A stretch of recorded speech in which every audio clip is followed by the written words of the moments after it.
महाराष्ट्र हा देशातल्या कुठल्याही राज्यापेक्षा सेफ राज्य आहे।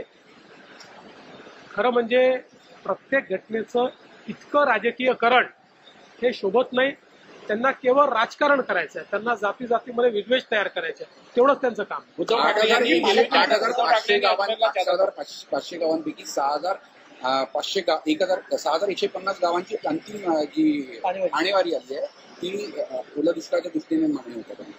असं आहे की आपल्या इथे स्टँडिंग आदेश आहे, त्यामुळे जी काही त्या ठिकाणी आणेवारी आली असेल त्या अंतिम आणेवारीच्या आधारावर आपल्या स्टँडिंग आदेशाप्रमाणे पुढची कामं होती।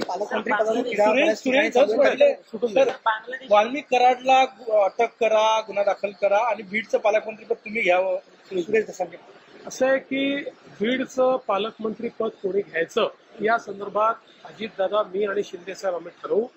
त्या संदर्भात ते कोणी घ्यावं, कोणाला द्यावं हे आम्ही ठरवू, पण बीडमध्ये कोणाचीही दादागिरी आम्ही चालू देणार नाही। काँग्रेस पार्टीने या गोष्टीकरता माफी मागितली पाहिजे की अमित शहा यांचा अर्धवट व्हिडिओ ट्विट करून आणि त्याच्यावर त्यांनी संसदेचा वेळही खराब केला आणि आता जनतेचा वेळ देखील खराब करताय। खरं म्हणजे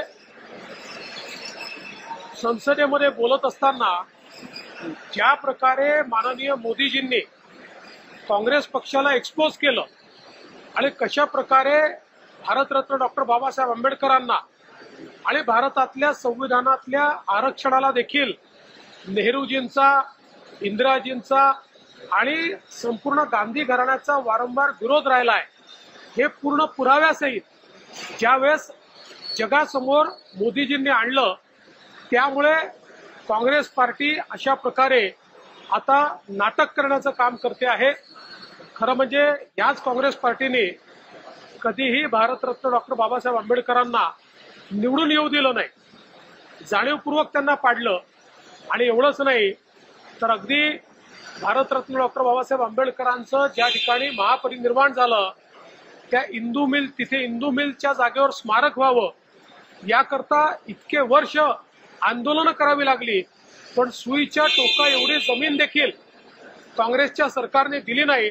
पण मोदीजी प्रधानमंत्री झाल्यानंतर आणि मी मुख्यमंत्री झाल्यावर त्यांच्याकडे गेलो, 3 दिवसामध्ये 2,000 कोटी रुपयाची जमीन ही राज्य सरकारला दिली आणि आता त्या ठिकाणी स्मारक होत आहे।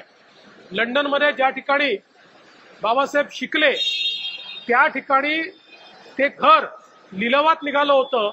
काँग्रेसच्या सरकारकडे अनेक संघटनांनी मागणी केली की हे घर लिलावात जाऊ देऊ नका, त्यांनी लक्ष दिलं नाही। पुन्हा आमचं सरकार आल्यानंतर ते घर आम्ही घेतलं।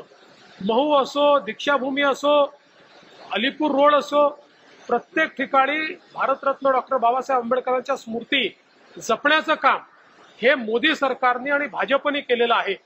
काँग्रेसला फक्त त्यांचं नाव वापरायचं आहे आणि त्यांचं नाव वापरून राजकारण करायचं आहे, मात्र कुठलाही सन्मान हा कधीही त्यांना काँग्रेसने दिलेला नाही, भारतरत्न देखील काँग्रेसने दिलेला नाही, हे या ठिकाणी